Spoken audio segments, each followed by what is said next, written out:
All right, let's dive in. Today, we're tackling a huge topic, ethical AI. And look, this isn't just some techie problem for coders to figure out. No, this is about something much, much bigger. It's about the values, our values, that we're literally building into the technology that's going to shape, well, everything. So, I want to kick things off with a simple question, but it gets right to the heart of this whole thing. Can numbers lie? I mean, we all tend to think of data as this pure, objective truth, right? But what you're about to see is that the story data tells, well, it really depends on who's telling it, and maybe more importantly, how they're telling it. Okay, so take a look at this. At first glance, this data seems pretty straightforward, right? It looks like it's telling a simple story. But this is a classic example of something called Simpson's paradox. See that red line? That's all the data lumped together, and it's showing one clear trend. But now, look at the green lines. Those are smaller groups inside that same data. And what do you see? The trend is the complete opposite. It's wild. So what's going on here?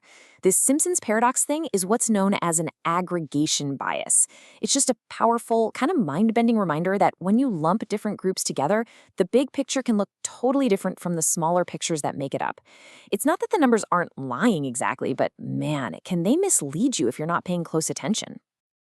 And this isn't just a statistical oddity. Check out this real-world example. Back in the 70s, UC Berkeley got sued for gender bias. Why? Because when you looked at the overall numbers, it seemed pretty clear men were getting admitted at a higher rate than women. You'd think, case closed, right? Well, not so fast. When they actually dug in and looked at the data department by department, they found something shocking. Women were actually being admitted at the same or even higher rates. So what was the deal? It turns out women were more likely to apply to the super competitive departments, the ones that had lower admission rates for everybody, men and women alike. That's the paradox in action. Okay, so this whole statistical quirk isn't just a fun fact for a trivia night. It's actually the perfect way to get into our first big topic, how bias manages to sneak into our AI systems and how it can turn seemingly good data bad. Really, when you boil it all down, the problem is kind of simple. An AI is like a baby.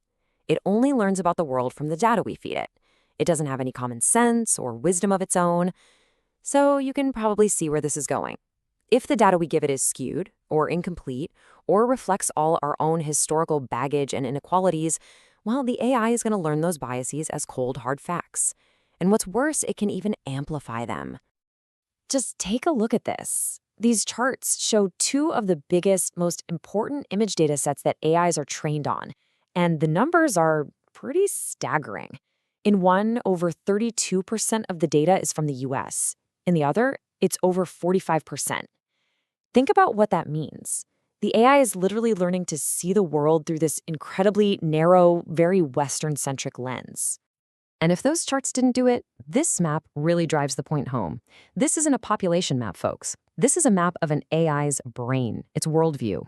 And when a whopping 60% of that worldview comes from just 6 Western countries, you can bet its understanding of people, places, and things is going to be seriously lopsided. And this whole geographical skew, that's just one type of bias. It's called sampling bias. But believe me, the rabbit hole goes much, much deeper. You've got stuff like systemic discrimination that's just baked into old data. You have social biases that get picked up from text and images online. There's even something called emergent bias, which is wild. It only shows up after the AI starts interacting with people in the real world. And every single one of these can poison the well in its own unique way. So this all leads us to a really important shift in how we need to think about this. These biases, they're not just little technical bugs you can patch with a software update. They create these massive moral dilemmas that get right to the heart of how our society works. First up, you've got bias and fairness. Think about it. When a biased AI is screening resumes or deciding who gets a loan or even predicting if someone might commit another crime, it's not just making a mistake. It's causing real harm to real people. It's reinforcing old inequalities. It's almost like using technology to launder our worst prejudices and make them seem objective. Then there's the big one, privacy and surveillance. Sure, AI can make us safer, make our lives more convenient, but we have to ask, at what cost? There's a very, very fine line between a helpful smart city and an oppressive surveillance state. And right now, AI is walking that tightrope. The real challenge is, how do we get the benefits without giving up our fundamental right to privacy? And that brings us to the famous black box problem. This is all about accountability and transparency. Let's say an AI denies you a home loan, or worse, gives a wrong medical diagnosis. Who's to blame? Is it the person who wrote the code, the company that deployed the system, the people who supplied the data? If we can't even understand how the AI made its decision, holding anyone accountable becomes pretty much impossible.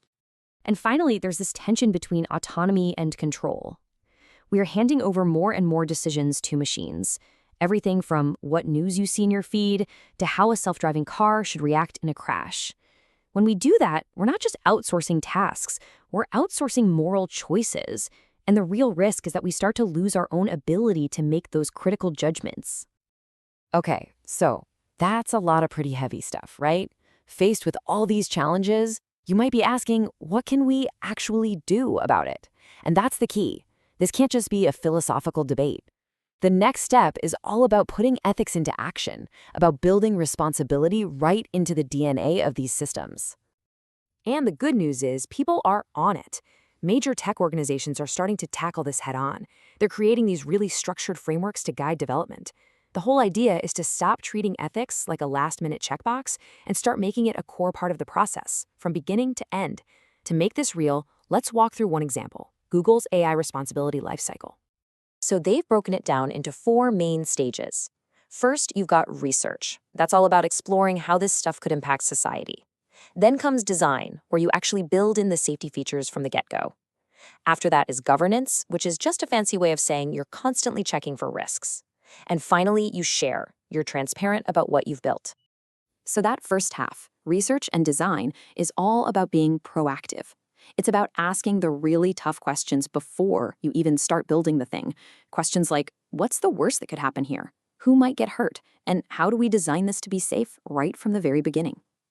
Then you've got the second half, govern and share. This is about making an ongoing commitment, because responsibility doesn't just stop the day you launch the product. It means you're constantly testing it, doing things like red teaming, where you basically hire hackers to try and break it and find its flaws. And it means being really open and honest with everyone about what the AI is good at, and, just as important, what it's not good at. And this isn't just some abstract, high-level theory. It actually translates into real features you've probably already seen. You know those little warnings that say don't rely on this for professional medical advice? Or the reminder to double-check the facts? Even those little thumbs-up/thumbs down buttons. Those are all practical, concrete steps that come out of this kind of thinking, all designed to reduce the potential for harm. So after all that, where do we go from here? What's the path forward? Well, one thing is crystal clear. Building ethical AI isn't like finishing a project. There's no finish line. It's an ongoing journey, not a destination. And if there's one thing you should take away from all this, it's this. This is not a problem for a handful of tech companies to solve on their own in some back room. No way. It's going to take all of us. It requires constant teamwork between researchers, the companies building the tech, governments creating the rules, and public watchdogs. Everybody needs a seat at this table. I think this quote really just nails it. The future of AI isn't set in stone. It's not something that's just going to happen to us. We are the ones building it right now, with every single algorithm we write and every system we release. That responsibility, it's on us. And so that leaves us with the final and honestly the most important question of all. This technology is going to be a mirror. It's going to reflect the values that we decide to build into it. So the question isn't just for them, it's for all of us. How are we going to make sure that this future we're building reflects the very best of who we are?